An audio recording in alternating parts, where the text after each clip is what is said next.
time. Oh, that was so funny, man. Free. That was so funny. All right. Cool. Live. I think it's live. It should be live anyway. Yeah, it is. Good stuff. All right. Welcome, everyone. How are we all doing today? Sam Yoink Mega. Nightbot. Different Nightbot. SV. Welcome to the podcast. I'm loving that Nightbot, to be honest. Like, there was this one time Sam in the chat there pretended to be Nightbot, but now someone has taken over. Nice. Anyway, guys, as you can see from the title, we're joined by Lethal Lightning, and we're going to be talking about Celebration, which is in about 12 days, according to the website. So it should be good. April 11th to April 15th. Got a lot of stuff to talk about. That should be good. Where do we want to start, guys? Your show. I'm just the guest. Well, Lethal came on here to discuss how Celebration could win back some fans. So let's start with that. Okay, yeah, go for it. So, what do you think, Lethal? How could they win back the fans? Let's get straight into it. First thing you got to do is you got to acknowledge all the fuck ups they've had. You got to jump up there. You got to say, look, we don't consider you guys racists. You're not sexists. We're sorry about all that shit we said. That's the key part right there. Admit it. Say what you did wrong and apologize. You know, that stuff really goes far. That stuff goes really, really, really far. It honestly does. They've spent over a year calling all their fans bigots, Nazis, misogynists, sexists, racists, outright denying our existence, saying we're Russian bots, which is the stupidest thing I've ever heard in my fucking life. They've literally gone out of their way to insult people. No, it so is that has to stop right there. And this is supposed to be Star Wars Celebration. How can you possibly celebrate Star Wars when you're doing that? You can't. You just can't. So that's where you start right there. So let's say they did apologize and all this stuff, and obviously that's a good start. Where would you want them to kind of go next with it? Well, from there, what you got to do is you got to give like a layout, a plan, saying, look, we're keeping Kathleen Kennedy for 3 years, so it's still going to be shit for 3 years. But you got to lay all your cards out on the table. Yeah. You got to lay all the cards out on the table. So this is what we're doing. This is where we went wrong. Okay, look, we understand why a lot of people think this is bad. You know, it is bad. These are movies. These are stupid movies that use swipe transitions. It's not worth calling anyone a racist over that. It's really not. It's really not. So that's all. It's so simple. It honestly is so simple. Yeah. And as well as that, they just gotta go back to the basics. You know, a long time ago in a galaxy far, far away. Why this galaxy far, far away is using real world identity politics, I don't understand why. But that needs to stop, and that needs to be addressed before it can stop. The key thing is to address and acknowledge. It makes such a big difference when someone can say, oh shit, maybe I shouldn't have done that. It's like when someone apologizes to you. The first thing they do when they apologize is acknowledge what they did was wrong. And accept it and move forward with the facts. Yeah. Okay, this is what happened. How do we improve? You know, everyone makes mistakes. I make mistakes. You make mistakes. Brandon makes mistakes. We've all made mistakes today, and we're all going to make mistakes tomorrow. Yeah. The key to life is to acknowledge your mistakes and go forward. But even just get general feedback from the people you're making money. Like these people are literally keeping you in business. So why you'd want to angle them, I don't know. And I honestly think Solo was a bit of a slap to the face, going like a bit of a wake-up call. Oh, definitely. I agree with that. But even after all that, in terms of content, what do you think they could do to win back the fans? Oh, well, that's where it gets difficult. Yeah. That's where it gets really, really difficult because you have to really stress the point that it is actual content. And let's be honest, there has not been Star Wars since they started this thing because it's all been based around identity politics. So maybe actual start making content and put the word Star Wars on it. Go from there. And then just keep it moving from there, yeah? You got to keep moving. You know, what are you going to do? Backtrack? Well, they're going to say everything we've done in the last 3 years doesn't count. Reboot again? Like, no good, no good, no good. Yeah, Keep going forward, but that, acknowledge what you did was wrong. Mm-hmm. And I don't mean wrong in the sense of you're not allowed to not like it. You can like whatever the hell you want to like, but wrong as in the fact of we put real world issues ahead of storytelling, mythology, and world building. Yeah, it shouldn't be that way. It shouldn't be that way. No, the thing is, it should be that way around. Yeah, but that under the whole time that Disney has owned Star Wars, it's been that way. Mm-hmm. And I'm someone that was very, very vocal about The Force Awakens. I loved The Force Awakens. Mm-hmm. Oh yeah, you loved The Force Awakens, and then Last Jedi came out, and that sort of ruined it for you in terms of what you thought of The Force Awakens. It ruined what I thought of The Force Awakens, yes, but it didn't ruin it overall for me. It was the reaction to it. Yeah. It was, you don't like the movie? Well, you're a sexist. It's like, well, fuck you. I'm not seeing any more of your movies then, even though I did see Solo. Yeah. No, and this is Star Wars celebration. So celebrate Star Wars, not your stupid soy-based politics. Mm-hmm. Yeah, I mean, like the thing is though, like at the end of the day, it's Star Wars, and as you were saying earlier, you know, it's about the whole storytelling aspect, and you kind of want to escape to that galaxy far, far away. You don't want to see like real world issues into these films anyway, because it's just like, oh, I don't want to see this. You know, I like what we've got right now, and I can absolutely see that there's issues with them, and I know that like in you know, in The Last Jedi and other films, they are kind of addressing real world situations, which they actually shouldn't be doing. You know, I enjoy the films, sure, but they should not be putting real world issues into these films. We should be allowed to like escape and forget all these things. Exactly. The beauty of Star Wars, especially when I was growing up, was whenever I sat down and I watched a Star Wars movie, or I played a Star Wars game, or watched a TV show, anything to do with Star Wars, read a book, it was always to escape from reality, what was going on in the real world. Yeah. And that's what it should be for any, whether you're a child, whether you're a teenager, whether you're an adult. That's what it should always be like. Mm-hmm. And that should never change, no matter what happens in the real world. Well, it has changed. It has changed. It shouldn't have, but it has. Yeah. But it goes beyond even just the quote-unquote content they've put out. It's to the fact where they're saying it in their interviews. Every time they want to make a comment about something, it comes back to that. I mean, very rarely, very, very, very rarely, when these people are interviewed, do they actually talk about Star Wars. I mean, the last time we saw Kathleen Kennedy was at the premiere of Solo, and look at the shit she said. It was all about fucking real world issues. It's like, well, we're not here to hear that crap. We're here to see a movie. Yeah, I agree with that. I mean, I've been on your streams before, Leaf, and I've talked about this. You see people on Twitter like Pablo Hidalgo, Brian Young, who's a writer for StarWars.com, other people like that, and Jason Ward, and they're all associated with Lucasfilm and Star Wars, and yet on Twitter, they're tweeting out like every day, and it's like, have they got nothing better to do? They're supposed to be working on content for us, the fans, and they're just tweeting out constantly every day, and it's not like they're even tweeting out anything useful. It's always something that starts arguments within the fan base. And it's like, why not just tweet out about Star Wars? Yeah, you can have your personal accounts, but keep them separate from what you do for your profession. You know what I mean? Pablo Hidalgo announced what's his name? Not Kyle Katarn ripoff, not Kanan. Whatever that dude's name is from Rogue One. Then he announced his show. Cassian Andor.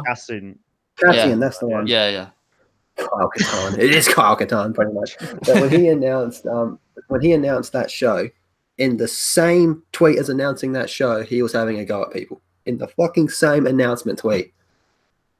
So that whole thread was, oh well, fuck you then. Wow. See, I didn't see that tweet. To be fair, I don't really follow any of the Lucasfilm. I don't follow Pablo. I used to follow him, but after all the stuff that he's been tweeting out, no. I used to follow Brian Young as well, but after what I found out about him, after what I found out about him, I stopped following him. I mean, that dude. I think we should call the police when it comes to Brian Young, in all honesty. It's like, that's a bit on the fence, that one, isn't it?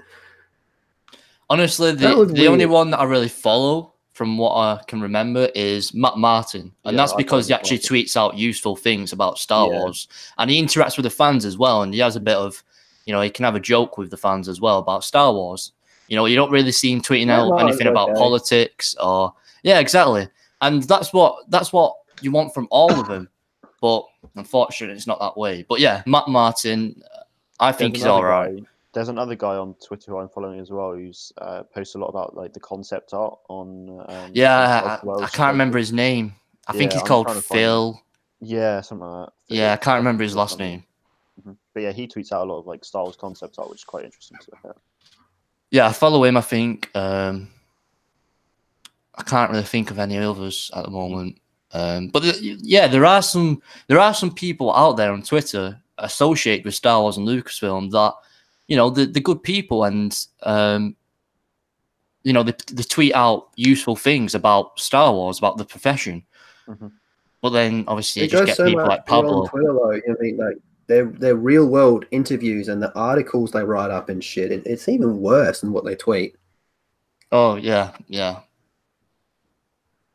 But so that would be my first step, is just to acknowledge and look, this isn't right. This isn't right. Oh, an example I want to give is the chick that's working on the Witcher Netflix show.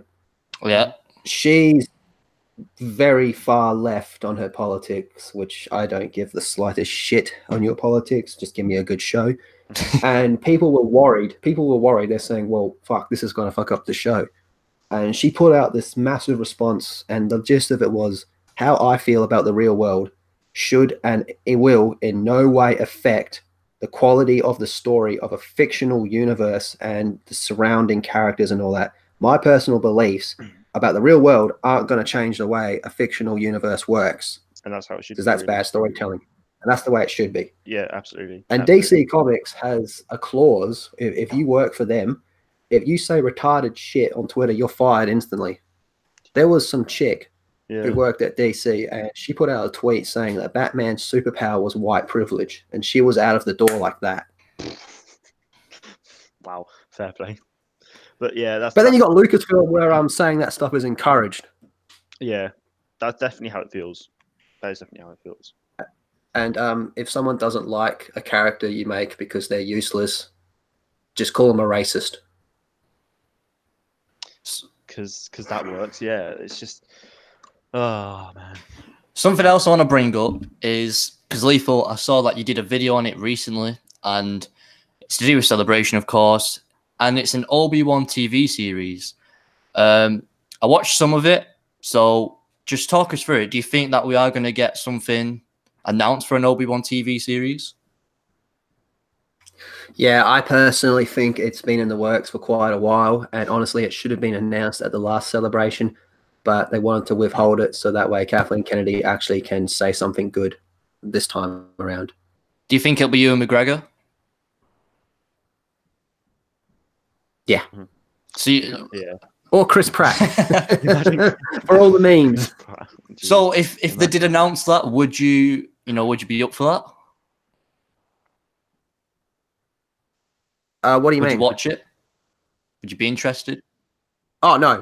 I think it'll be good, but I wouldn't watch it. What about you, Mark? See, like, I definitely watch it and I'd be interested. I just don't really. It's more for me. It's more of like a time frame thing. Like, where would they put it? Yeah, we brought this up before, and I've said I don't really want anything to do with Obi-Wan. We know his story.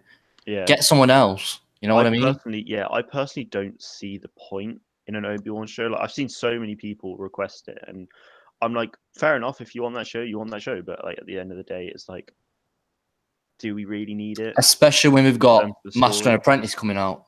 Yeah, exactly. So we've got that. Then we've got the prequels. We've then got Rebels. And let's face it, that timeline between Revenge of the Sith and A New Hope, he doesn't really do anything apart from with Maul. Yeah. No. Oh, yeah. In Disney canon, he does. Yeah, in Disney canon. In Disney canon, yeah. Like Legends, yeah. Nothing happens. Yeah. And then you've obviously got A New Hope, and he dies. That's it. We don't really need a TV series or anything. I'd probably watch it still. Unless they go about bringing back like Asherad Het, but then I don't really think he could fit post episode 9. I guess. No, yeah, might be a bit of a stretch, but that's that's pretty much the best thing between episode 3 and episode 4. The best thing about Obi-Wan Kenobi is Asherad Het.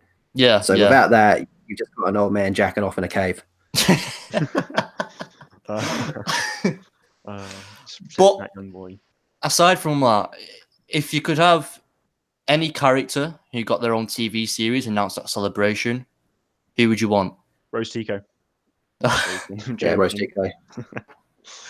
Rose Tico is probably the only one I would actually watch, to be honest. Just for the memes, right?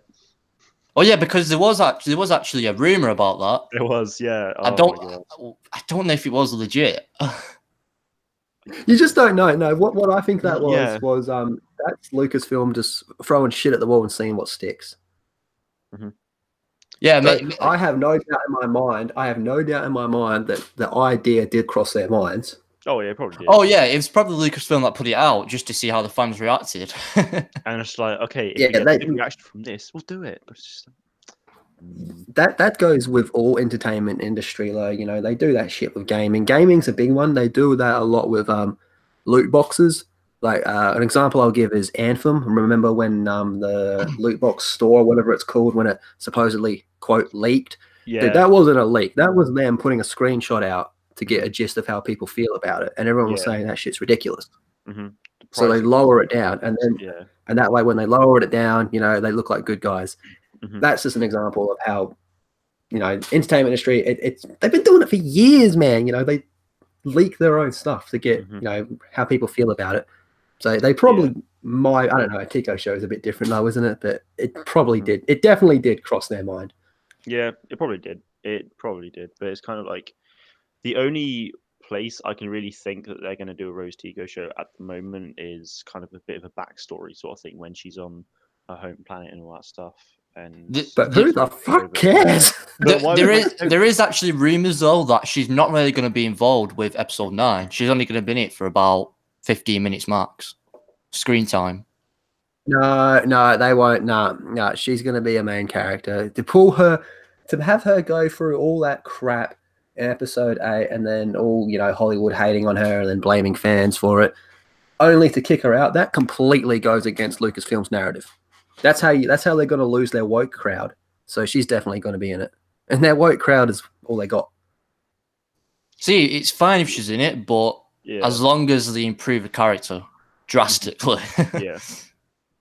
In the space of one movie. Yeah, well, that's what I mean. How they would do that, I'm not sure, but.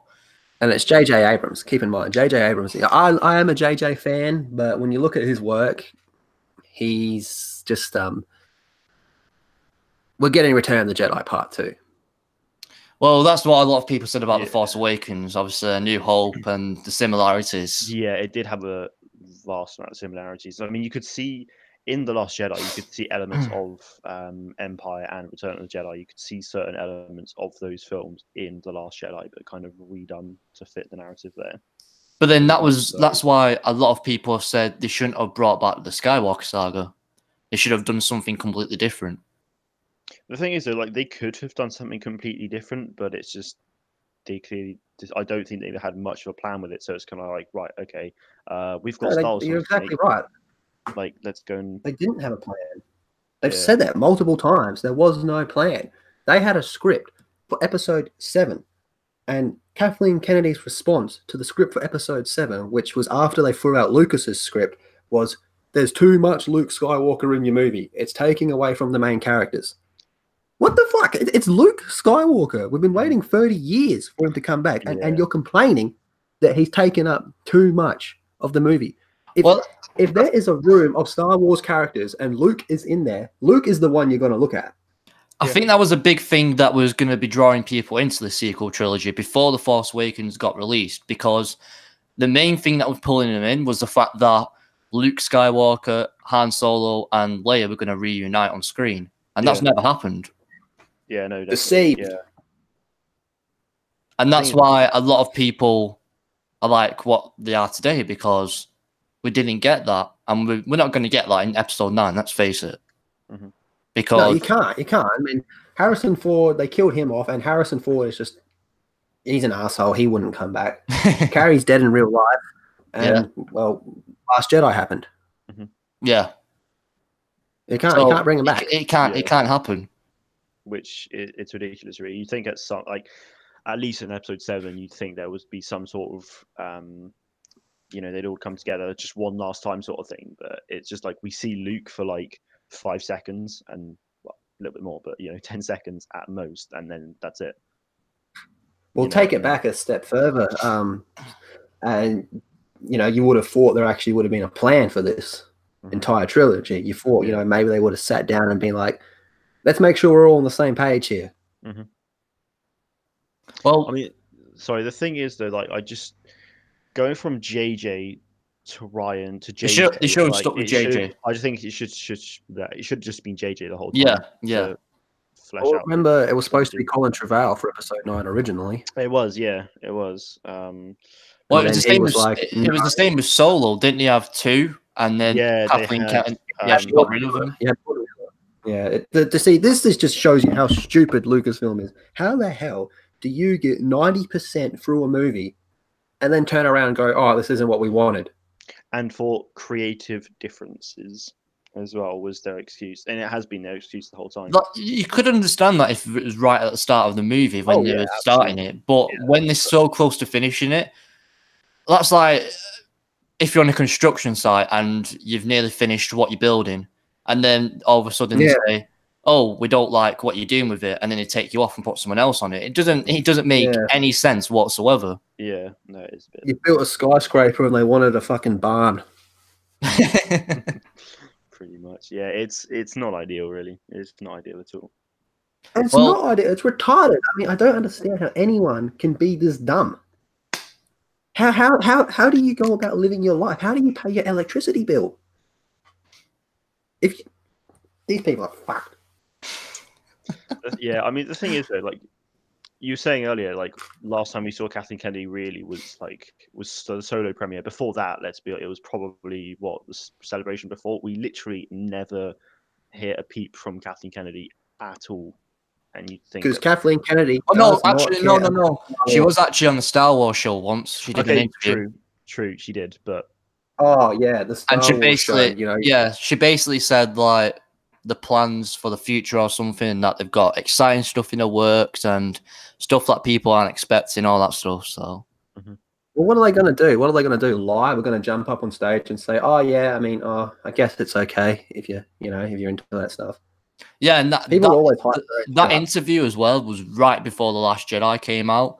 So she was talking about that because I went back and rewatched it, and she was saying about it's going to leave fans in shock and everything. I was like, damn right it did.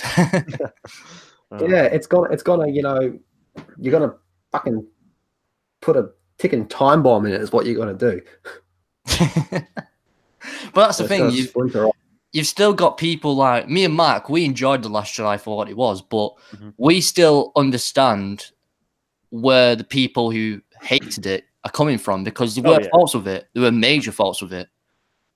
Yeah, definitely. All you got to do to fix that movie, man, is it doesn't work within continuity. Take it out of continuity and it's perfectly fine. Apart from all the political bullshit that's in it, which it's plagued with. They all fucking are post Disney. But just the fact that it's episode 8 is what makes that wrong. That means you have 7 movies before that you have to respect and continue from. And this did none of that. That's where the flaws lie with this movie. And that's not to say you're not allowed to like the movie. Yeah. You can like whatever the hell you want. Yeah. Because I say that all the time, because there's always people all over the internet who say, oh, you're not allowed to like it, you're not a Star Wars fan. And they're called social justice weirdos. Exactly. You can like whatever you want, you can dislike whatever you want. You can have civil debates with people about why you like it, why you dislike it. You don't have to argue. You know what I mean? It's just stupid. Like some people just try to change people's opinions. Off it and you're good. Well, Lucasfilm's trying to do that. They're trying to say if you don't like it, you're a piece of shit. It's ridiculous. I think like the thing with The Last Jedi that makes it so different to the other films in terms of like the timeline is that it starts literally right after Episode 7 finishes, which in an episodic Star Wars film we've never seen that before. It's always been big time jumps. So I mean, Episode 7 kind of set it up to be that way, but it's just that. Well, yeah, episode 9 is supposed to have a bit of a time jump from The Last Jedi, isn't it? Yeah, I mean, if you've seen, like, if you look at that photo of, the trio hugging in that desert, then you can see John Boyega's hair is very different to what it is in The Last Jedi. So there's going to be some time jump, as expected, really. But it's not possible he had a shower and combed his hair. touche. But no, I think, like, honestly, you can't make an episode 9 out of where episode 8 left off. To be honest, I can't see that happening. I don't think you can make a movie period where episode 8 left off. Yeah, true. But yeah, I think they're obviously going to be making a film. I think it's definitely going to have a time jump. It's just how far in the future does that go? Because I think at least a few years in the timeline is probably where they could best fit something in, to be honest. Well, I can't keep up with this timeline. Since the last podcast, we have had some new things announced for Celebration. We've got some new guests announced. Hayden Christensen is coming. Anthony Daniels. I think there's a few others, but they're just off the top of my head. Some new panels as well. Daniels always goes. That one didn't really surprise me. Yeah, that's not. Hayden did. Hayden did because he did the last one. Mm-hmm. I didn't expect him to come back. So I did actually expect him to come back. I expected him to come back. Why? I don't know. I just had a feeling because he was at the last one, and I think the main thing with him sort of being against celebrations and all that stuff was because of the fans' reception to how he portrayed Anakin in the prequels. Mm-hmm. And I think he was sort of scared about the reactions and everything. And then when he came back to the last celebration, and it was like the pop for him was massive. Yeah, it was massive. He got a massive reaction from the crowd. It was so positive. So I think that sort of put him on the right track now in terms of, yeah, I'll go to future events now if they ask me. And who knows, he might even be in episode 9. So that might be the real reason he's coming to Celebration. But yeah, I'm happy. Maybe he needs money. Well, I don't think he's really in any other movies that I know of. Unless he's done a fair few. I don't know. He did one pretty recently. Yeah, I saw the trailer for that, I think. Italian girl that was in it. He did the I think he's got another new one coming out soon as well. He's like a vampire, that dude. He looks the same every time. Like his face doesn't age. Yeah, how old is he now? Is he in his 40s? Sure. I don't think he's quite in his 40s. I reckon he's late 40s, but I don't think quite 40s. Let's IMDb that stuff. Yeah, he's always looked the same. He just looks so young. Yeah, he's one of those. He's like Keanu Reeves. It just doesn't age. Oh yeah, Keanu Reeves. Well, when Celebration ends, his birthday will be in 4 days' time. It doesn't actually give me an actual age there, so I can't be asked to do the maths either. So, well, seeing as we're talking about Hayden Christensen, I've got to ask: do you think he's going to be in episode 9? Yeah. I don't know. Like, I feel like he definitely could be, but I don't. Yeah, it's one of those things. I think he could be, but I don't really know. I honestly think he might be. I think it would be he might be. But yeah, I definitely think it would be cool to see, but I'm not too sure. He's 37. 37. Yeah. There you go. I honestly thought he was like 43 or something. I don't know why, but we have also had some new panels announced. Episode 9, of course. J.J. Abrams is going to be there. I think Kathleen Kennedy was confirmed as well, so she is going to be there because obviously there's a lot of fans who were saying that she might not be there because of all the backlash, but she is going to be there. She has to go. Yeah, she has to. Yeah, exactly. Yeah, she has to be there, really. Every single question. You're a dumb fuck if you don't believe this, but every single question is pre-screened. Yeah. They don't pick people out of the crowd and go, "Hey, what do you think?" Like all the questions are written in advance, So don't expect anything crazy. Exactly, because you could have someone ask a question and it's just totally off topic, or it involves. Hey, Kathleen Kennedy, why did you inject all your bullshit into Star Wars? Yeah, something pretty much like that. We have also had Jedi Fallen Order panel announced. Yep. But Kathleen Kennedy, do we think she's going to be booed? What do you think the reaction is going to be to her? Well, I don't think she'll be booed. I don't think she'll be booed. I think most of the people that are going to this are just, you know, there because of her bullshit. I don't think most people going to this are actual Star Wars fans, to be honest. I might be wrong, but that's just the impression I'm getting. Yeah, so I think she'll get a standing ovation. Oh, Kathleen Kennedy, you've done such a great job. You've had the most successful trilogy in the entire thing. You've done so much. You've brought all this diversity into Star Wars that was never there before, because we haven't seen any of the movies. You've done such a great job, Kathleen Kennedy. It'll be stuff like that.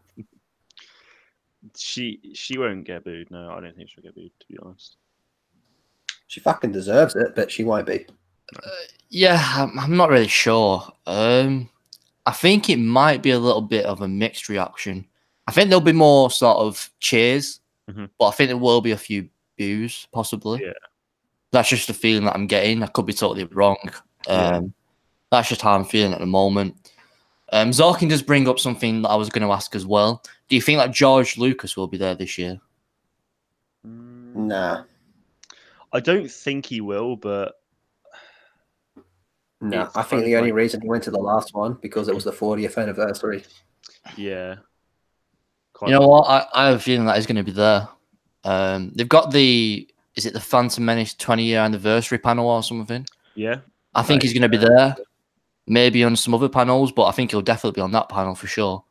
And someone, I saw it on Twitter as well, but apparently his wife has a house in Chicago where obviously it's being held. So that sort of, you know, makes it a little bit more likely that I'll be there as well.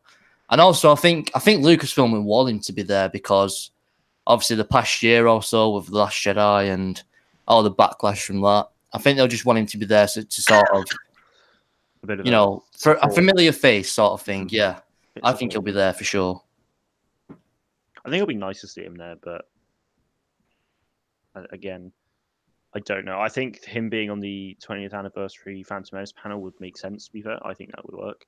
But I can't really see him being there other than to be a bit of a support, you know, for Kathleen Kennedy on like the episode 9 panel perhaps, or something, or like on the main welcoming stage sort of thing, you know, when that all kicks off. But see, for that panel, I saw it announced, but did they actually announce like who was going to be on it, or which one? The Phantom Menace one? Phantom Menace one.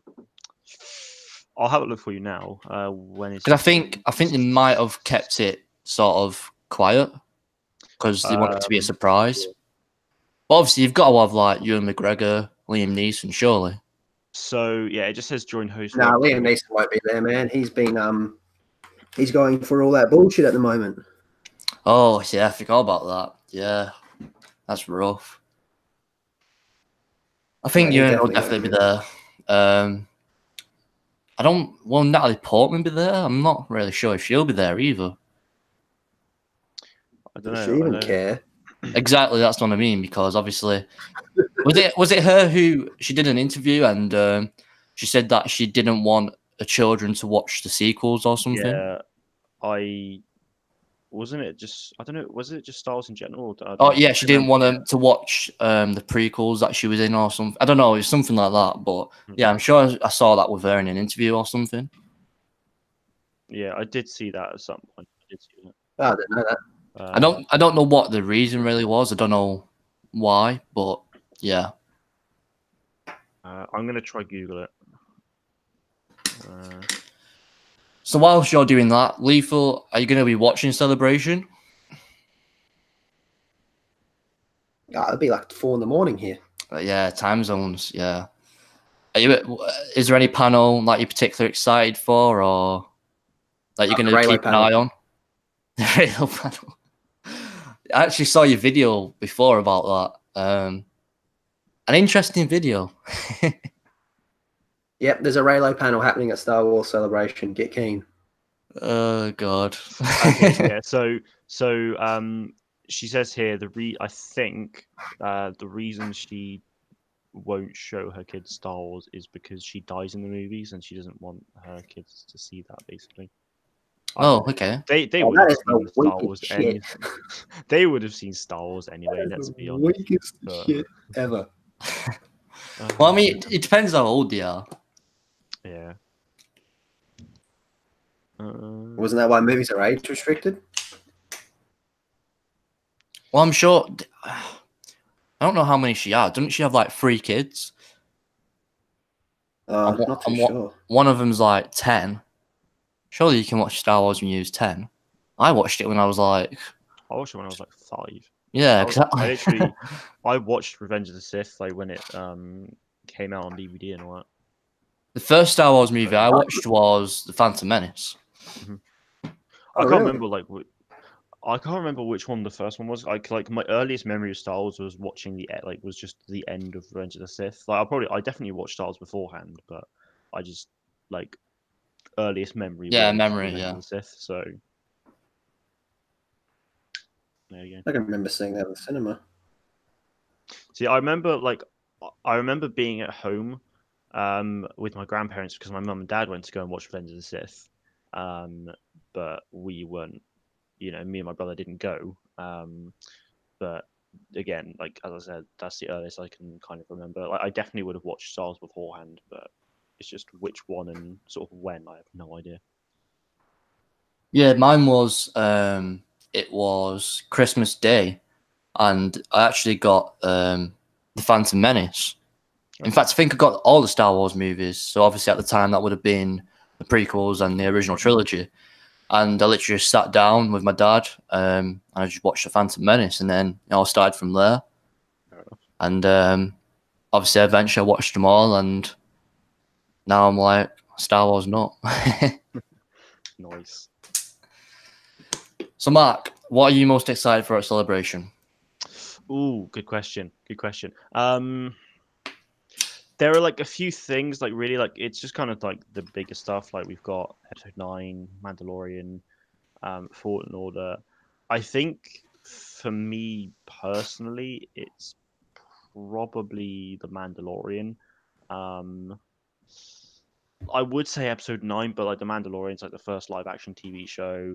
From like the promo shots we've seen, well, not promo shots, but from the shots we've seen at the moment of like the Mandalorian, and then what Jon Favreau's been putting on Instagrams for that as well. Yeah, he's been teasing us a lot on Instagram, hasn't he? Yeah, seeing things like that it genuinely like builds up a lot of excitement for me. And Episode 9, like JJ's shown a couple things, like 2 shots basically of not even the actual show at all, not even any props or things. So I don't like. Whilst I'm very excited for Episode 9, it's like the Mandalorian's definitely got me more intrigued at the moment. So I'd probably say the Mandalorian's what I'm most looking forward to. It's tricky with me because there's so many good things I'm anticipating in terms of the panels. I'm excited for the Phantom Menace one because maybe they could possibly announce something. I don't know what they'd announce, but yeah, I'm pretty keen. They're already released on 3D. Oh, really? I didn't know that. So yeah, I'm excited for that. Especially if like George Lucas goes. Fallen Order, I'm pretty keen for that because that should be good. Hopefully we see gameplay, etc. And yeah, well, at the very least, we'll see a story trailer. Yeah. I'm just hoping it's good. I mean, the Knights of the Republic 2 writer's been working on it, so that's got me very keen. And I think, was it the God of War director or something? He's working on it. Yeah, I think so. Yeah, someone from God of War is definitely working on it. I remember that. Yeah, obviously I've not got PlayStation, so I didn't play that, but apparently it was a great game. So I am excited for that. I am really excited for that. Yeah, I'm just hoping it's good because we need a good Star Wars game.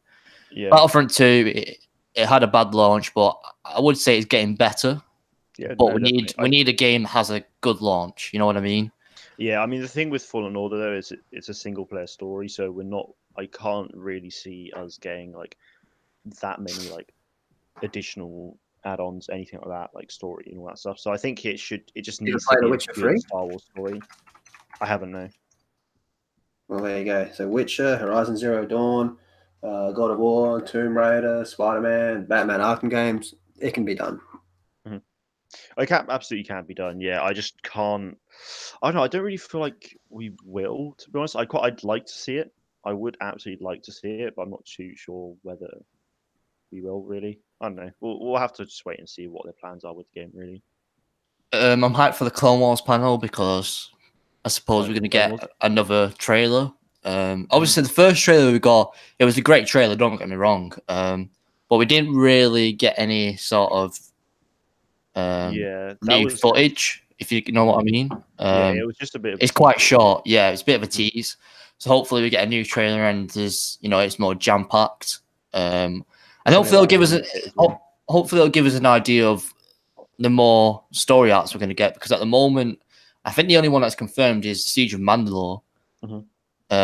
So hopefully we're getting an idea of more story arcs that we're going to be getting. Yeah, like the thing with season 7, like I'm obviously excited for it, but it's just like it's 12 episodes. It's not a huge amount, so I'm glad. It's I think that's the thing with Lethal as well, if I'm not mistaken. Oh, I'm just not keen on it in general. Yeah, but when it came back and everything, I remember you did a trailer reaction. You seemed really keen for it at first. Yeah, I was at first, but don't really care for it anymore. I mean, it is what it is. I mean, I have no doubt in my mind it'll be good, but there's a few things about it that have kind of turned me off. One of them being the fact that it's stories we already know. Well, yeah, that's what I mean. Do you think they can maybe come up with some new stories? It depends on like it's all pre-made stuff. It's all like what was already done. Yeah. Because I think, I mean, overall, I'm just not excited for that. I'm Clone Wars Season 7. Yeah, I think I remember you saying as well that you're going to watch it, but you're not going to... It's going to be one of the things where you don't rush to sort of watch it. You're just going to watch it whenever you have spare time. To be honest, I can't see myself sitting down to watch Clone Wars. Oh, really? 7. Really? Okay. Yeah. The thing with like it's only 12 episodes, so like in the old kind of in the 20-minute length episodes, that would get through only 3 story arcs. So it's kind of like whether they'll try and get more story arcs into it and do like 40-minute episodes or what. Like, what do you think of that? Do you think they're gonna lengthen the episodes out more or keep it kind of the same 20 minutes? Sorry, was that to me? Anyone really? What was the question? Sorry, I was typing. No worries. Yeah, so like, do you think they're gonna spread out the episodes to 40 minutes or keep them to 20? Because at the moment, obviously, 12 I think it'll be longer. Yeah, I think it'll be longer. Like 12 episodes would literally get you like 3 story arcs, which when it was like season 5, season 6, and all that stuff. So like that, I can't see that being enough at all, really. Yeah, I think obviously it's only going to be 12 episodes for the time being. Obviously, it could do more. But I think even though it's going to be 12 episodes, I think they'll make them longer. Whether it'll be 40 minutes, I don't know. I think maybe the last episode, because obviously that's going to be leading to Order 66. So I'm hoping that might be maybe a little bit longer, maybe an hour. Yeah. Maybe. Possibly. Because you're seeing it with, like, obviously it's totally different, but with Avengers Endgame, I think that's over 3 hours. 3 hours and 2 minutes long, I think, yeah. The Russos have came out and said that's because they want to fit everything in and they want it to pack an emotional punch sort of thing. So I think if they did that with Clone Wars, like I said, it's totally different. But obviously with Order 66, if they sort of flesh it out a bit and make it into an hour-long episode, I think it'll be a great way to sort of wrap it all up. Because obviously that'll be Clone Wars coming to an end. So, well, do you think they're going to do that with Episode 9 then as well? Do you think they're going to make that a long-ass film like Endgame, or so it's coming to the end of the era, really? So, see, it's hard because with Avengers in Infinity War, you had that big sort of twist, obviously with Thanos. Yep. And with The Last Jedi, you didn't really have. You had twists, but you didn't really have anything as big as that. So, And it's hard as well because obviously we've not got any trailers for episode 9 or anything like that. We don't really know much about it, so it's hard to say at the moment. Yeah, once we get a trailer, I'd probably be able to give you a definite answer. But yeah, no, that's yeah. What do you think? I think they might do, like, obviously you make some really good points there about Infinity War with the kind of ending point, and it does set up Endgame very well. Yeah, but I think the fact that it's coming to the end of an era, the end of the Skywalker and all that stuff. I think the fact that it's coming to the end of the Skywalker Saga, I think they probably might.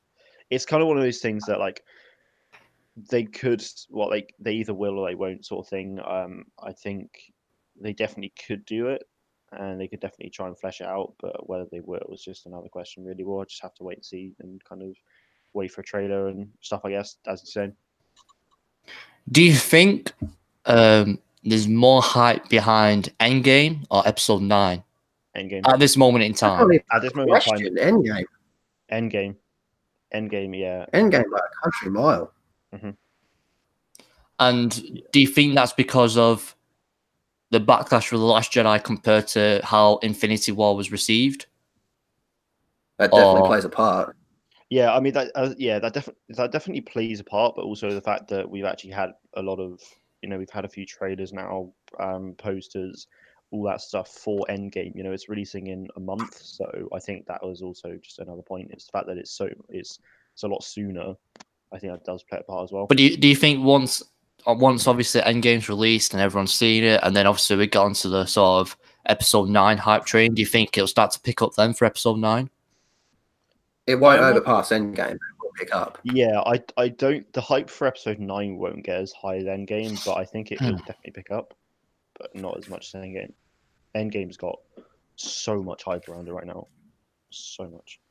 Well, talking about Jesus Episode could 9, resurrect the day Endgame comes out and no one would notice. Talking about Episode 9 though, obviously Mark, I know you've seen it. Alifo, I don't know if you've seen it, but there's been a thing floating around, a supposed poster for Episode 9. It's not the official poster for the movie, it's sort of for marketing purposes. What are your thoughts on that, Alifo? Have you seen it? I think it's the funniest thing, and it made me smile when I saw it. I thought that's just hilarious. I love all the memes, photoshops that have gone around with it. Do you think it's legit though? Look, Lucasfilm is retarded, but that's next level. So you think it's legit or fake? Fake. There's no way that piece of shit is real. I totally agree. I've seen like watched videos where people are zooming in on it, and they're showing you how it's cut and pasted because there's like parts that are like raised properly and everything. Mark Hamill has already come out several times on Twitter and said that it's fan made. It's fan made. You can see it. You can see it's fan made. The images they use from encyclopedia. About a month or so ago, there was leaks of the characters and the costumes and everything. So what they've done is they've got cutouts of the characters and the costumes from them leaks, and they've just stuck them on some of the poster.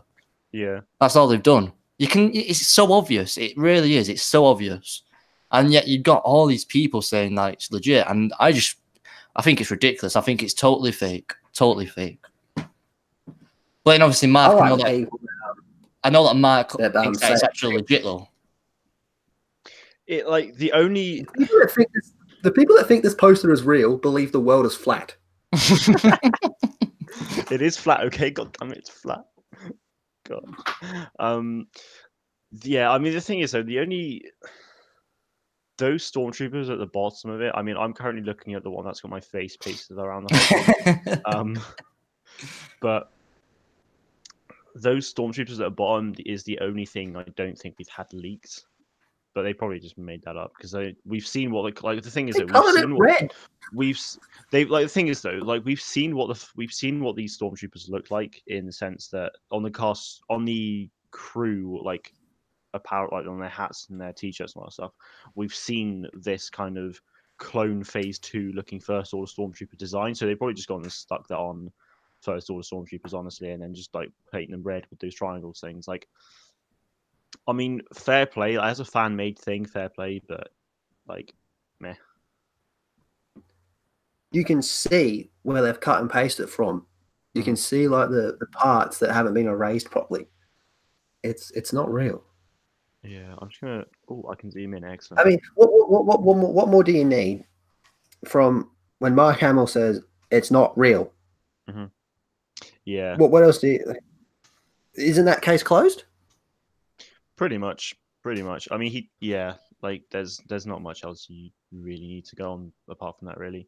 And the fact that, like, I mean, oh my god, if it ends up being real.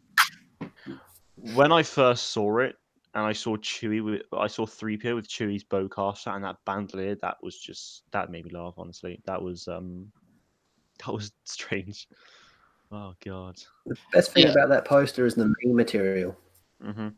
Honestly, fake or not, whether it's legit or fake, it just looks stupid to me. If this is legit, this poster, this does not get me hyped at all.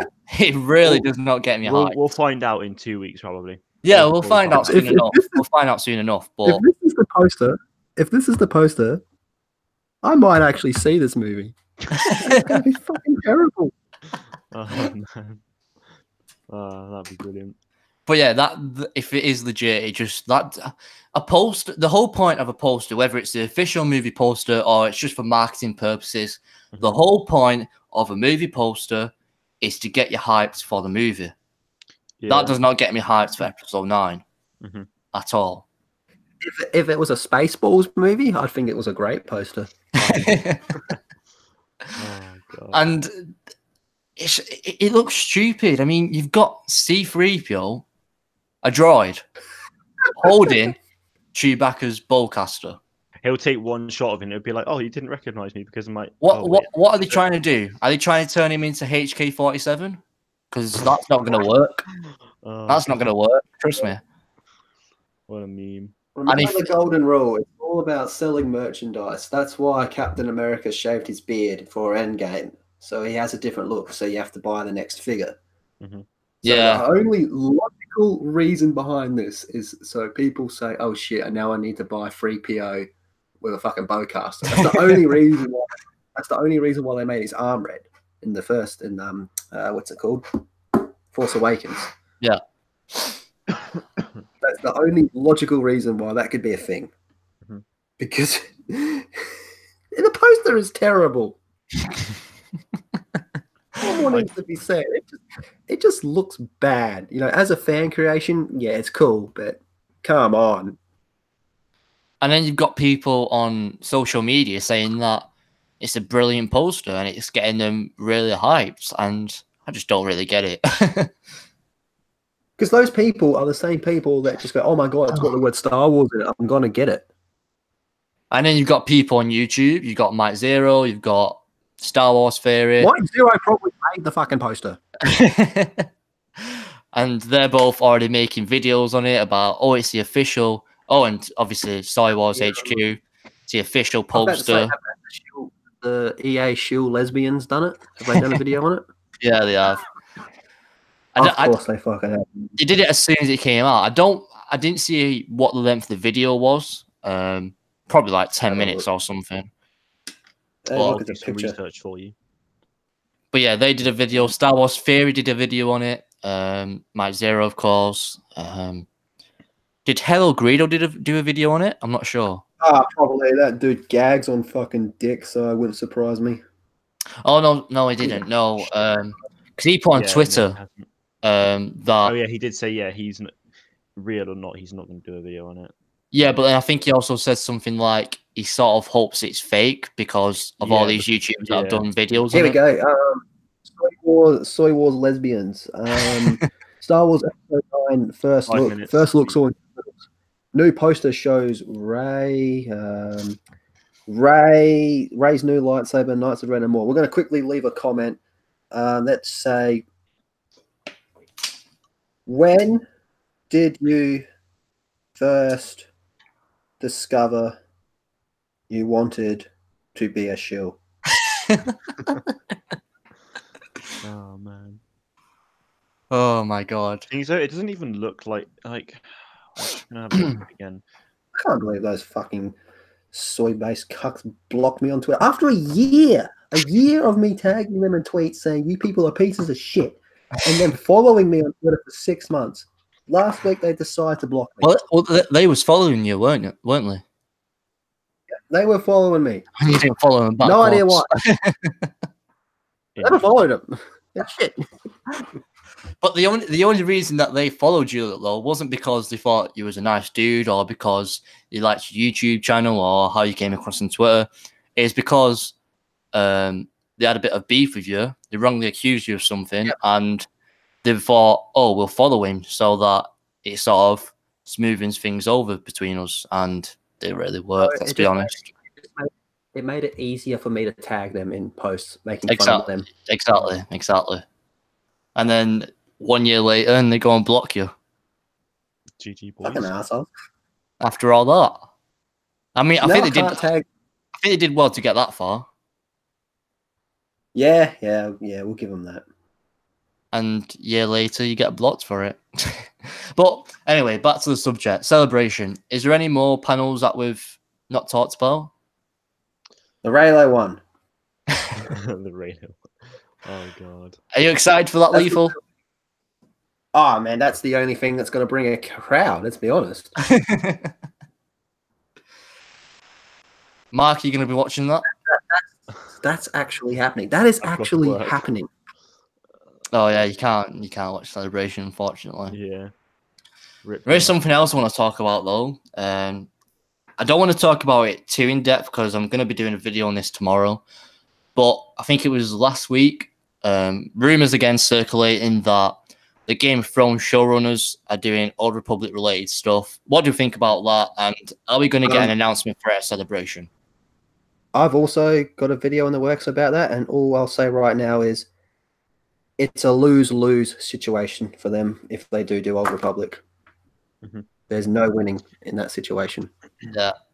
The way I kind of see it is that, like, I feel like they would probably be quite good for it as like a new story. But if we had Old Republic and all that stuff, it would kind of be for a lot of people would want to see, the stories we already know from the Old Republic, and if we the stories we already know and love.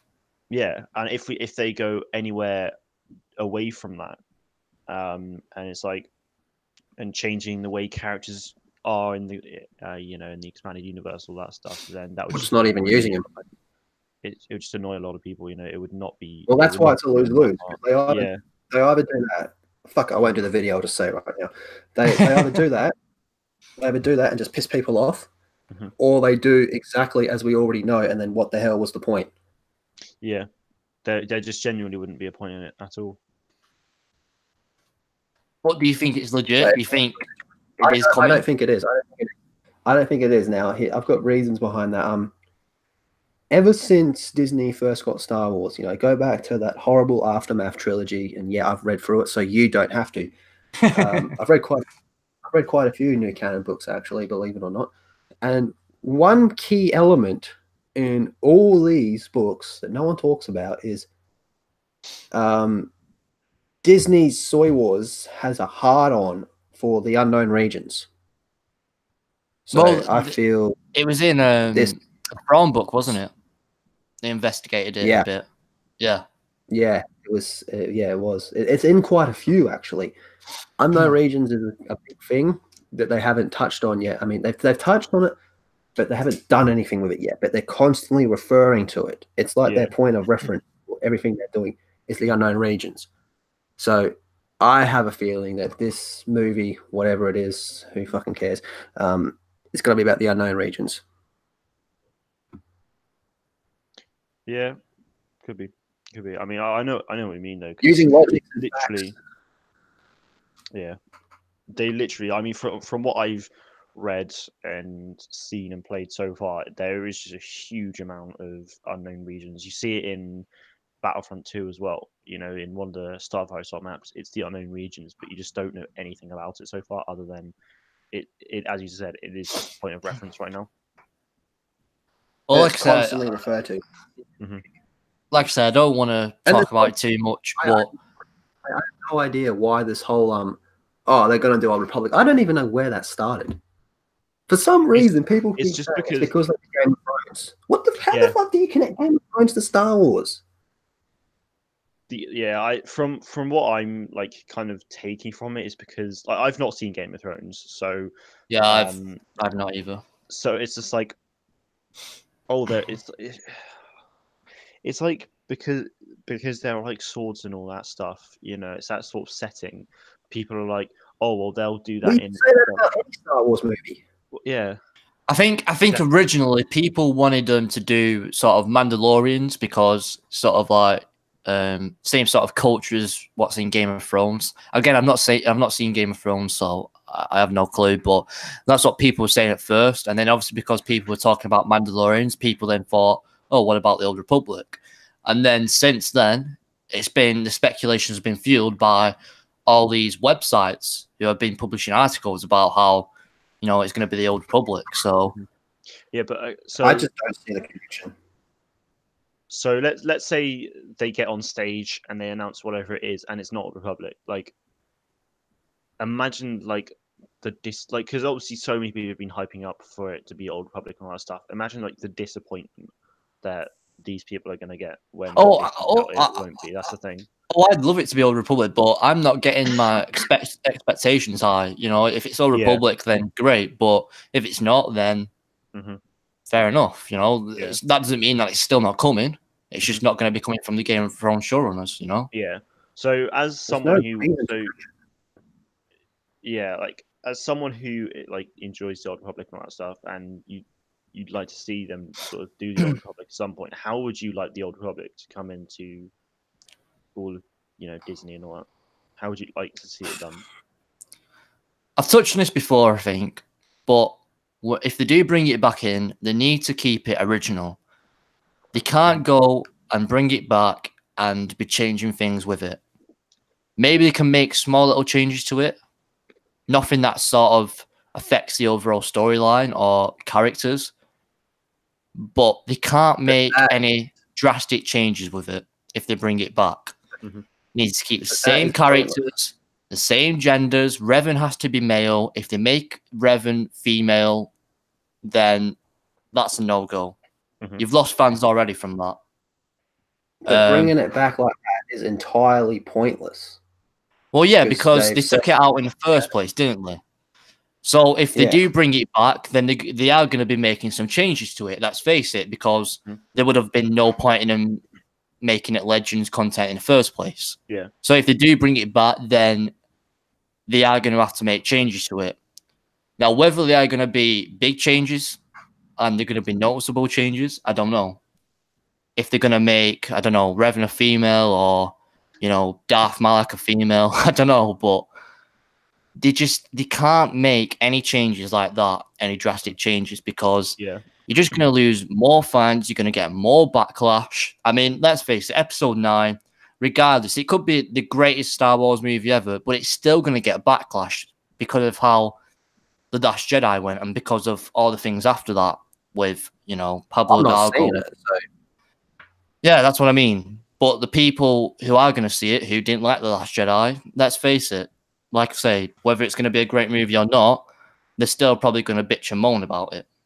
It'll be the best movie of all time. Undoubtedly the best movie of all time. Not just Star Wars movie, but the best piece of cinema ever made. I'm still not going to see it. Exactly. You're still going to get people like that who just aren't going to see it. And if they do see it, then they're just going to completely destroy it. That'd be me. If I saw it, I'd just rip it to pieces over the tiniest little thing. I hate people that do that, but they deserve it. Exactly. And Old Republic, if they bring that back, I'm not sure. The Game of Thrones showrunners, is it a TV series or are they doing a movie trilogy? It's a movie series. Oh, it's see, I was thinking it was a TV series, right? So it's a movie trilogy, right? See, I think all these websites that I say it's Old Republic, part of me is thinking it could be legit, but then I've got something in the back of my mind saying that they're just sort of saying it because they know that people really want it, and you know what I mean? So they're sort of just saying whatever people want and it gets them hyped up. I think that might be this. Yeah, I think that Fake might be fan the. service. I think that might be the case. If it is legit, and we do get an announcement of Celebration, I'll still be on the fence with it. Because, like I say, if they do bring it back, they're going to have to make changes to it. And most of the people that would be hyped for this, aren't going to be like you, Prankster, because you've got your reservations, same as me, because we're a little bit beyond normie level. Most of the people that will be hyped from this are the people that jumped on the Force Awakens bandwagon, read fucking Lost Stars, buy Funko Pop since 2016, and are now calling themselves geeks. Because the Skywalker Saga was coming back. No, they're just fake geeks. They're just jumping on the bandwagon. They're most of the people that are going to be excited for this. Most of the people, if they did announce it, most of the people would be like you and go, well, what are you doing here? But then when the Skywalker Saga came back with The Force Awakens and the sequel trilogy, they made changes to what we could have got. Because obviously you had George Lucas's script, and then obviously you had Legends content in terms of what happened post Return of the Jedi. Calling it the Skywalker Saga is just stupid in itself as well. And that's why people thought it would be best if they just scrapped that and they did something different. Well, what they could have done is they could have just gone post-Crucible. Yeah. There you go. You skipped the whole problem. Or they could have carried on Legends timeline. Well, that's what Crucible is. Crucible is the last one. The end of Crucible is Han, Luke, and Leia saying, right, next generation's turn. There you go. There's your sequel trilogy right there. Go post-Crucible. They could have done that. Dude in a room with a webcam telling that. Why couldn't they think of that? I'll tell you. They don't care about Star Wars. It's blatantly obvious. It's been blatantly obvious for years. Go up to these people and say, who is Revan? They won't fucking know. Kathleen Kennedy doesn't know who Malik is. Well, you see, on the start, because Darth Revan has just come into Galaxy of Heroes, and on the latest Star Wars show, they actually talked about Darth Revan. They had him in the title and the thumbnail and everything. And I actually left a comment saying, oh, it's a surprise. I can't remember what I said. I think I said something like, I never expected to see Darth Revan on a Star Wars show or something. And, it's true. I never expected to see Darth Revan on the Star Wars show or any other sort of Legends content or character. Now, obviously, that's not to say that he's coming back to canon and he's confirmed. That's obviously just because he was put into Galaxy of Heroes. Yeah. But it was still quite a surprise. Get money. But that doesn't change the fact. Plain and simple fact is these people at the top, most of the story group, don't care. Yeah. Yeah. I mean, it's a great win. We had a great win when they fucked off Kyrie Hart. Getting rid of her was brilliant. Absolutely brilliant. That's really good news. That kind of went a bit unnoticed. I mean, some people spoke about it quite a lot, as it should have been. I think more people should have talked about that. But yeah, I didn't see a lot of people talking about it, to be honest. That was a big one. That was a really big win. So if they keep doing that, cleaning up house, then bang, go for it. But at the moment, would you even want these people to touch Revan? Imagine what they would do. Well, yeah, I mean, you've asked me this before, and I don't know. Part of me would be good. Part of me wants it. Part of me wants it. Part of me wants Revan back and the Old Republic back in canon. But then the other part of me is like, just leave it where it is. We've got Knights of the Republic 1, Knights of the Republic 2. We've got Star Wars: The Republic. We've got the Old Republic novels, comics, whatever. We've got our characters, Revan, Malgus, Teal, Malak. We've got all of them. We don't really need them to be put in canon. I mean, to me anyway, in my head, they're already canon. In my head, they're already canon. So do I really want it? That's half and half. It's kind of like you'd quite like it, but you don't really need it, sort of thing.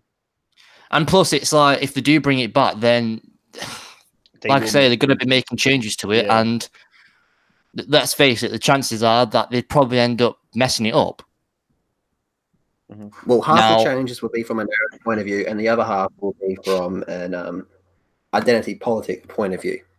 which will be even worse than the narrative changes. Well, you see, we brought this up before as well, because in Knights of the Republic 1, obviously, spoiler alert, but you was Revan, but you didn't have to be a male, you could be a female. So if they bring it back, then they could just make it a female and say, oh, whatever.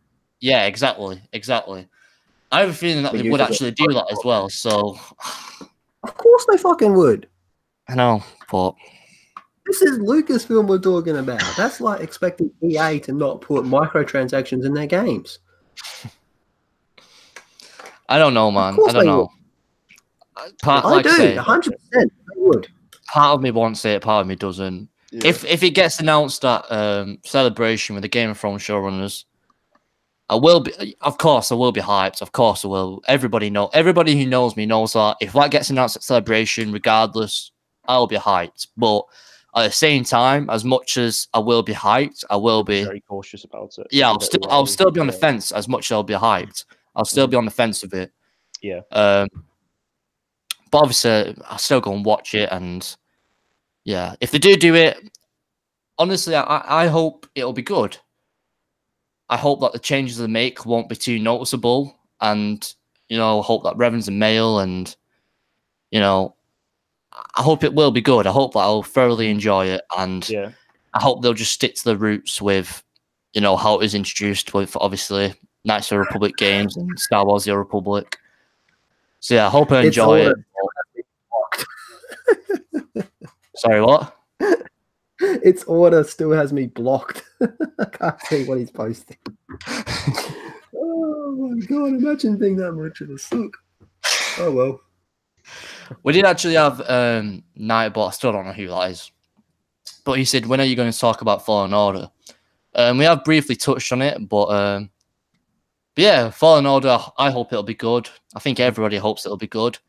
Yeah. Like I mentioned before, Knights of the Republic 2 writer working on it, and I think the God of War director is working on it. So I have high hopes for it. I've definitely got high hopes for it for sure. We need a good Star Wars game. We need, we definitely need a good Star Wars single player game, because right now the only games really that EA have produced for us is Battlefront 1 and Battlefront 2, and Battlefront 2 is a sequel to the other one.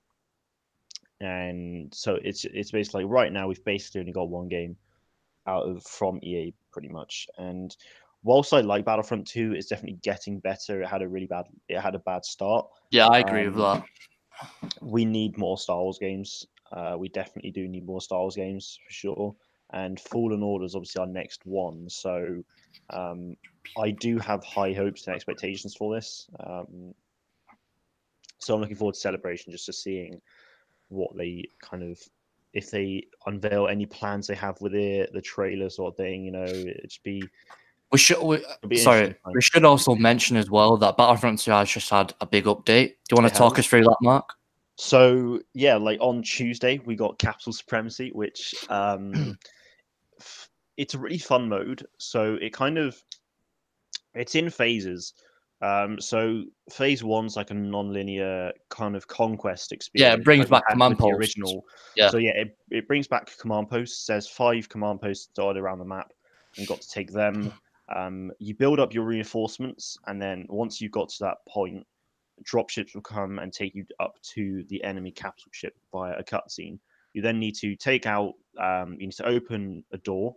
Once you've got through that door, you then need to go and blow up 2 objectives. If you fail to do that, you will go back down and capture command posts and all that stuff. So it's a pretty fun mode. It can last ages. I had a game on Tuesday that lasted 2 hours. I've seen people having a 3-hour game before. A lot of the time though, it can last like 15 minutes to half an hour sort of thing. So it's a very varied sort of game time for it, but it's a lot of fun. My main criticism, though, is that it's only on one map at the moment, which is a brand new map called Pipeline Junctions West. So it's a brand new Geonosis map, which is nice to see, but it definitely needs more maps because, after a while, it can get boring. As Terry says, it can get boring. And because we're on the same maps the whole time with an insanely long playtime, it kind of like... we need more maps to give us a different sort of experience with it and all that stuff. So it was a big update. You know, we got Count Dooku with his pajamas as well, so that was nice. He's a sleepy old man. So yeah, it was. I didn't know there was a I didn't even know there was going to be a Battlefront 2 thing at Celebration. There isn't one. I don't think there's one at Celebration. No. Sorry. No. Okay, no, I'm with you.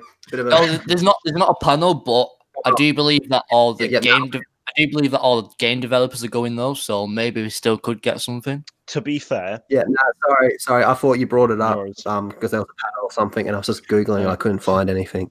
no I'm with you now. To be fair though, yeah, a lot of the developers are going. We've got a bunch of the game changers as well. Actually, like Cinematic Captures is actually going to Celebration for EA. Yeah, they'll be going for Fallen Order mainly, won't they? So yeah, they'll be going for Fallen Order.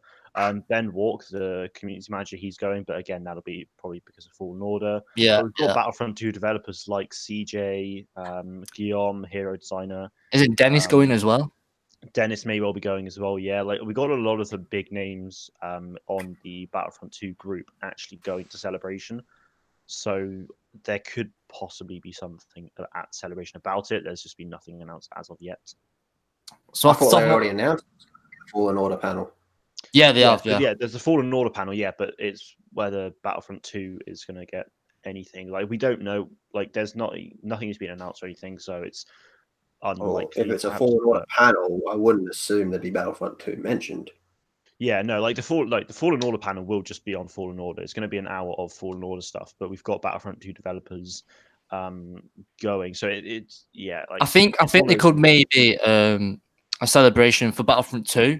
Obviously, they've not got a panel or anything, but I think maybe they could sort of release the roadmap for what we've got coming at Celebration. Yeah, I mean, like that's the thing.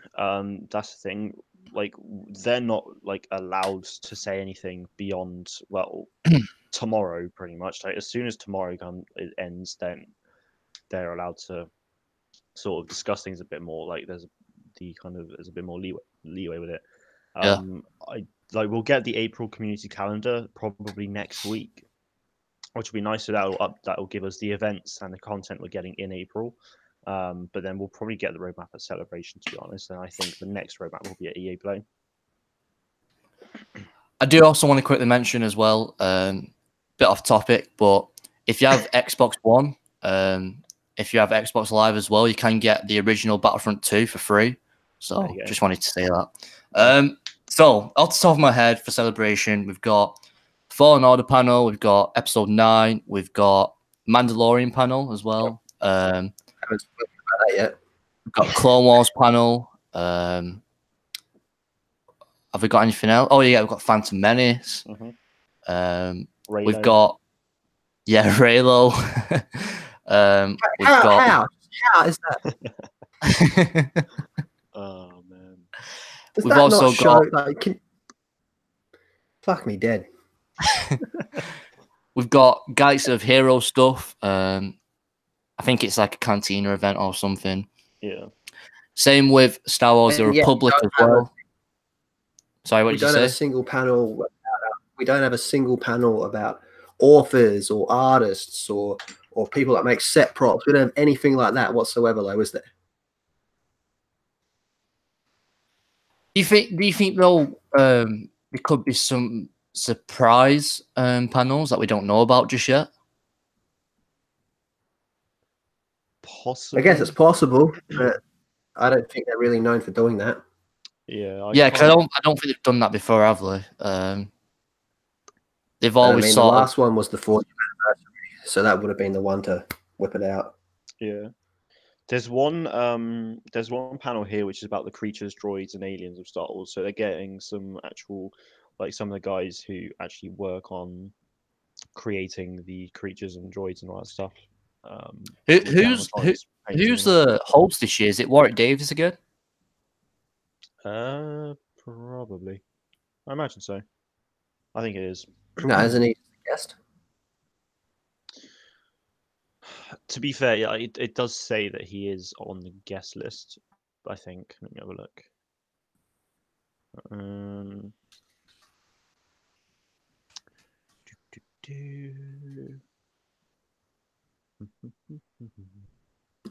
There's a scrolling. Come on, man. Yeah, he's on the featured guests.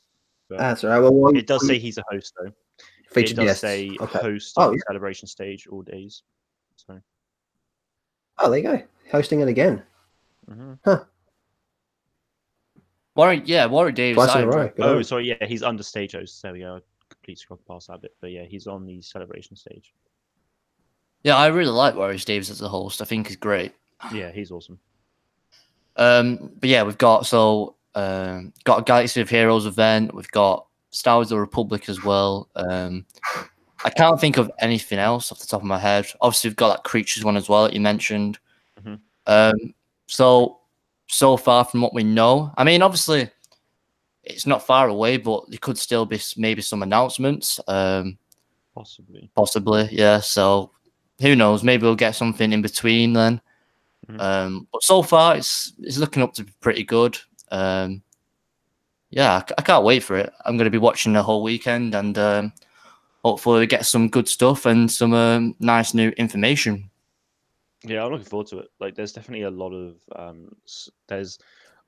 potential for announcements, I think, as well. Like, we know of a lot of things coming out anyway, so there's going to be a lot of information released about that. But I'm hoping I can't talk. I'm hoping they can get some more announcements out there, perhaps at some point as well, because I think there's definitely potential for it. Yeah, definitely.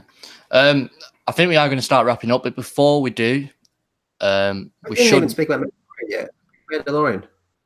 Mandalorian. Oh yeah, I forgot about that. What are your thoughts on that then? Are you excited for that? I am. Lethal. Sorry, can you please say that again? Are you excited for the Mandalorian? Oh no, I'm not. Fair enough.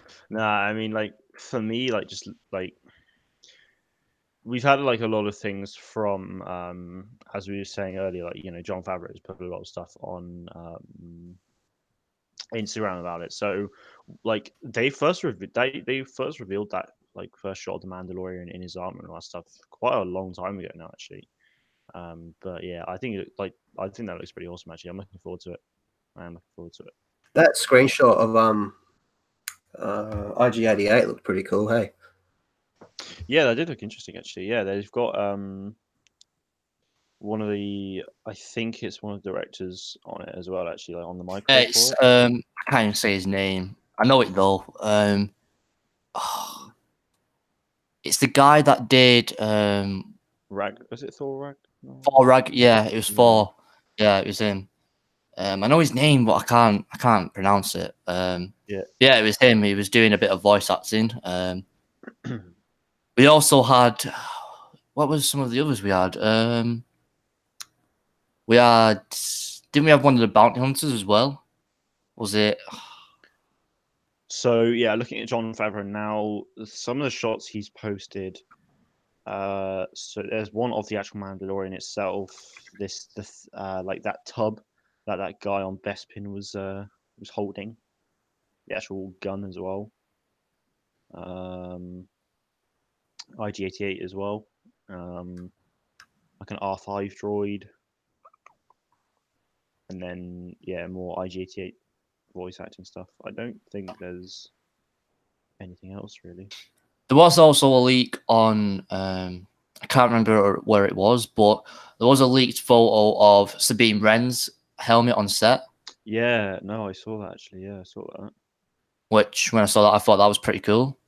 Yeah, I think it would be interesting to see Sabine in there, but given the fact that she, at that time, there's the whole probably looking for Ezra thing, so they could well be trying to tie something in there, or it's just going to be a cameo appearance. Because Dave Filoni's working on it. He's directing. I think he's directing first episode. Yeah, he is. So maybe it'll be him who does something from Sabine. I'm not sure. I don't think she'll have a major role though. It'd just be sort of a cameo. No. Yeah, I think that's probably the way it's going to be as well. But do you think if you see Sabine, do you think we'll also see Ahsoka then? Possibly, because they're going to probably be it's 6 months after Battle of Endor, so I think we probably will. Like, if Sabine is there, like Ahsoka will be as well. You know, we saw them at the end of Rebels, kind of next to each other. They're probably going to be looking out for wherever Ezra's gone, trying to look for him and all that stuff. So pieces of information could perhaps have kind of leaked into like the setting of the Mandalorian, and that's why she appears or something like that. I don't know. See, talking about that, the whole Thrawn and Ezra thing, do you think we could maybe get some more information about that celebration? Possibly, like there is a Rebels Remembered panel. Yeah, I was just about to mention that. Yeah, I just remembered there is a Rebels Remembered panel. So do you think we might get something on that? Possibly. Like they could do, I don't but think I so. don't These things, think... it's based on like other franchises. They tend to usually sort of stuff to answer fan questions about production. Yeah. Mm-hmm. That's generally what the stuff's more. Yeah. Tease things as well. So like they could possibly tease something, but I think at the end of the day, it's just, as Lethal said, it's going to be more about the like answering fan questions about the production and so on. You know. Yeah. Now that I've remembered that, you know what, the Rebels Remembered panel, I'm probably the most hyped for that. In all honesty, because I remember they did the Clone Wars. I think it was Untold Tales panel or something, and it was with Dave Filoni, Ashley Eckstein, and I think they just went through like sort of concept art about what would have been coming if Clone Wars had carried on. Yeah, and I really enjoyed that. So if they do that sort of thing with Rebels, obviously it's a bit different to Clone Wars because obviously Rebels finished on its own accord. Yeah. But if they do something similar with Rebels Remembered, then plus I think all the cast is going to be there as well. So Sam Witwer, Freddie Prinze Jr., you know, all of them, they're going to be there. So I'm really looking forward to that the most, probably. Yeah, no, it should be good. Are you looking forward to that? I am, yeah. Like it should be interesting. You know, as you said, there is going to be a lot of I think the very vast majority of like the main cast are actually going to be there as well, so it should be quite good. Actually, it should be quite good. Darth Vader said, "How is Boba Fett alive still? I thought he died in Episode 6." Well, he did die in Episode 6, didn't he? Well, yeah, kind of. Like we don't know if he got out, sort of thing. But like, yeah, he didn't get out. Like, we've never seen him get out, sort of thing. We don't know any information about it, so I'm just going to assume that like he is at this moment in time he is dead. Well, wasn't it more or less practically confirmed quite a while ago that there was going to be, before the whole thing was Solo, that there was going to be a Boba Fett like TV series or something, but then apparently scrapped it off. Yeah, I think Solo. I think it was a standalone film. Yeah, something like that, and then because of how Solo did, apparently they just completely scrapped it. Mm-hmm. Which, when that came out, I was totally against it because it's just something I'm not interested in, to be honest. Mm-hmm. Yeah. But yeah, whether Boba Fett will still come back, I'm not sure. Maybe it would be cool, sort of a standalone movie. But I think for a Boba Fett standalone movie to work, they'd have to make it sort of not just his own story. Like, he'd be the main character, but also have the other bounty hunters in it. Yeah. It's like Boss, cool. You know, yeah.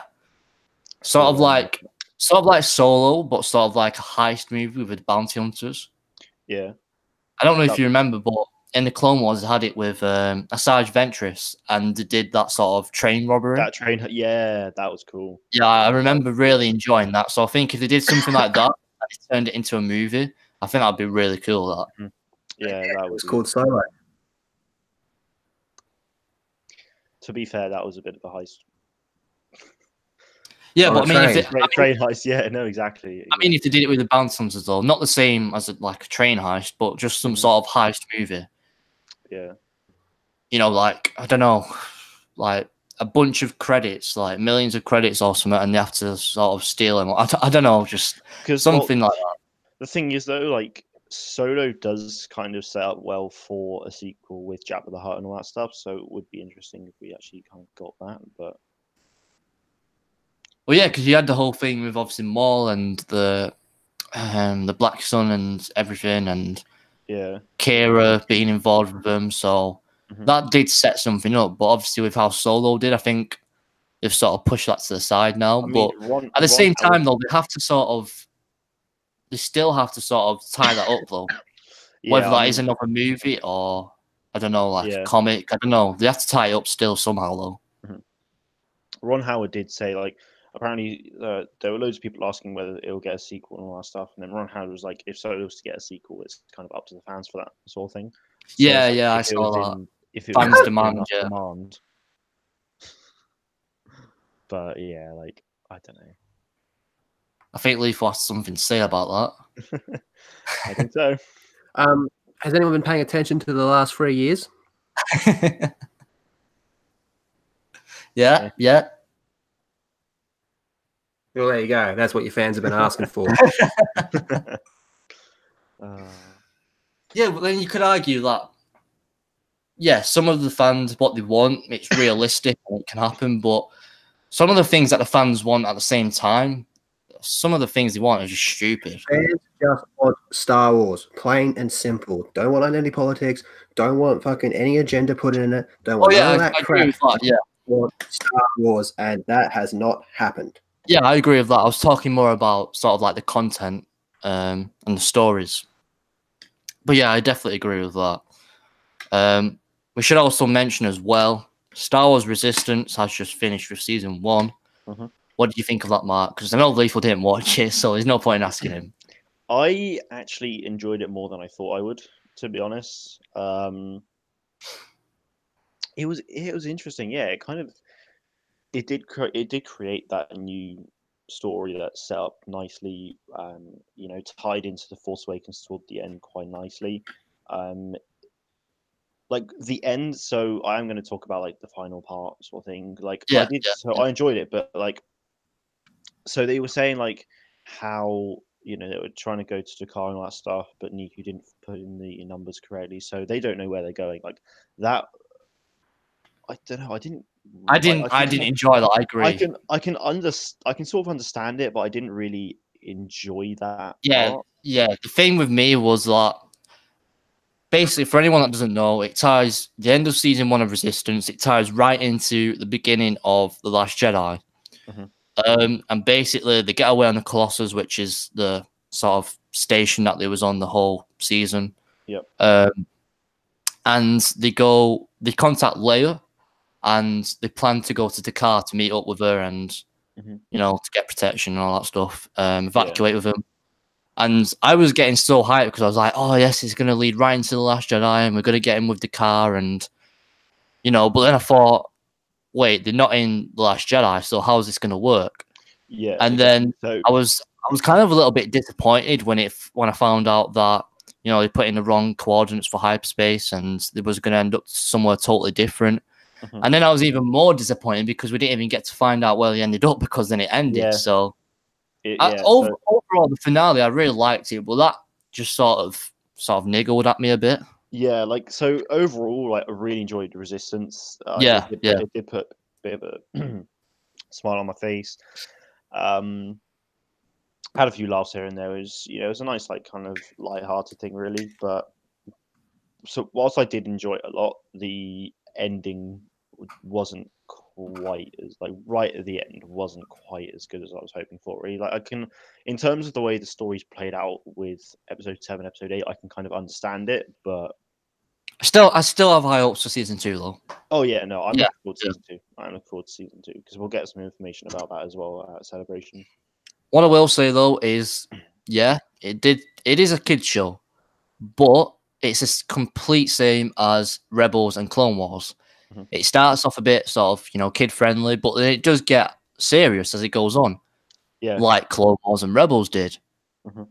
They were both brilliant shows, but they both started off sort of kid friendly, which is the exact same as what's happened with Resistance. But I think the thing that put people off of Resistance was the marketing, the trailers. They weren't really that good, the trailers. When the trailer started getting the good, animation, the animation was a big thing. That put people off as well. At the end of the day, it's fucking It's part of the soy wars. That's what turns people off. Yeah, that's what I mean. I was honestly, when it first got announced and we got the trailers, I wasn't going to watch it at first. And obviously, the first few episodes got released, and everyone was saying that. Well, not everyone, but I was seeing people saying it was pretty good. So I decided to give it a chance. I watched it, and the first few episodes, I wasn't too keen on. I wasn't really interested. I was sort of bored. It was one of them things where I put it on at night when I was in bed, and I'd just sort of go to sleep to it. And I'd fall asleep like halfway through it or something because I was pretty bored by it. But then as soon as it started getting a little bit more serious and things were starting to heat up, I was getting a lot more invested in it, and I started to really enjoy it. Yeah, that's fair enough. That's fair enough. But overall, I would say that anyone who's not watched it, I would say to give it a chance. Even if you're not keen on the style or the trailers or anything like that, I would say to give it a chance. Because like Terry said, it's not as bad as everyone thinks. Are they doing a panel? Yeah, Resistance is doing a panel as well, yeah. So I suppose they'll probably talk a little bit about season 1, but then they'll probably talk about season 2, and I think we'll probably get a trailer for season 2. I don't know. Is it not maybe a bit too soon because season 1's just finished? It's a season 2 sneak peek sort of thing. So is it? Okay, right. Yeah, so we'll get like a very like small teaser trailer sort of thing, if anything. Yeah, they did set up really well as well because I can't remember her name, but they had that woman who turned to the First Order and she becomes a pilot or something. Yeah, I've forgotten her name completely. What, Tam? Like she goes Tam, that's it, yeah, Tam. And she's basically gone with the First Order and they're gonna make her into a pilot or something. I think that's really interesting. It sets things up nicely for season 2 with that. Yeah, I mean from the beginning, like as soon as the First Order started to come into play, as soon as like the first bad thing happened and she showed the smallest sign of support for the First Order, I literally turned to my brother and was like, she's definitely going to go to the First Order. And then we literally like end of the season, boom. She literally had that decision to go with Kaz. Yeah, there was that moment. On board. She literally was. I honestly thought she was going to go back to the Rebels. Well, to the Resistance. See, no, I always knew she would be going to the First Order. Yeah, but do you think, because the whole thing with Battlefront 2 in the campaign with Iden Versio was that obviously they said it was going to be an Imperial story and then she turned to the Rebels. Do you think they're going to do the same with Tam, where she's going to be like the First Order pilot for like the first few episodes and then she's going to go back to the Resistance? Or I don't think she will go back, to be honest. I don't know. I mean, it's one of those things like she's like not too sure about the First Order at the moment, but she kind of thinks that like she's obviously very annoyed at Kaz and Yeager for what they kind of essentially for their betrayal sort of thing, really. So I think she'll like what will either happen is she'll either like be fully on board with the First Order and their ideology, or she'll kind of see them for the monsters that they really are, and then she'll try and go back to the Resistance sort of thing. But like, we'll just have to wait and see how it plays out. Yeah, because there was a few moments where she sort of realised, I suppose you could say, that the First Order wasn't everything that she sort of hyped them up to be. Yeah, you could see. Yeah, you could see that in a few moments. So I don't know how it's going to play out. Because I don't think they're going to do the same as what they did with Iden Versio, because it's the complete same thing. So I don't think she's just going to go straight back to Resistance. Maybe they could do it where they play it out for the full season. They just prolong it until like the finale of season 2, and then she goes back to him. And it's sort of like high stakes or something. I don't know, but that's something that definitely got my interest in season 1, and that's something that I'm sort of looking forward to in season 2. Yeah, no, definitely. That'll be good. And with season 2 as well, I think they're going to start bringing in sort of more familiar characters, because obviously we've had Phasma, we've had Poe Dameron, we've had Leia. I think we could maybe get Shriv, Zay Versio. That'd be good. Because obviously it'll be set in that sort of time frame. Yeah, sort of time frame. Yeah, so I think we could definitely get people like that, and maybe like Snap Wexley as well. Yeah, I'm really keen for it, and I'm really excited to see what's coming next with Resistance. Should be good. Should be good. Well, overall, I think we've more or less covered everything, haven't we, for Star Wars Celebration? I'd say so. Yeah, I'm excited for it, personally. Yeah, I'm really excited for it. I won't really be able to watch a lot of it because of life. So yeah, I'll be keeping you informed. Don't worry. Yeah, cheers. Lethal, final thoughts on Celebration? It's Soy Wars, plain and simple. Don't expect too much, and if you don't like it, you're going to get called a racist. That's how they do things these days. My only hope for this is it's the first step in healing wounds, but ever since this Raylo panel got announced, I don't think it's happening. Sure. Yeah. So pretty much, but it's the same shit. It's the same shit. I don't have any interest in it whatsoever. That was my only hope. Was it was going to be an attempt at starting to fix things, but I don't think that's happening. No, that's so fine. We're going to keep on with the soy. Yeah, we're just going to keep on going with it, aren't we? At the end of the day. Yep, and who knows? Maybe in 3 years they might fix it, but until then, you can expect your Star Wars to take a back seat towards social justice issues, identity politics, all that fun stuff. That's always going to come first, and it has been coming first, and it's showing no signs of stopping. Unfortunately, God, please prove me wrong. We'll see. 12 days roughly until Celebration actually starts. So yeah, we'll just wait and see how things go. Really. Well, I thoroughly enjoyed hanging out with you guys as always. Thank you very much to Lethal for coming on as always, of course. Thank you very much. Yeah, thank you for having me on. Yeah, we've really enjoyed having you on, and you can come on anytime you want. Oh, cool. Well, I'll keep that in mind. Let me know. Let me know when you do an EU show or something like that.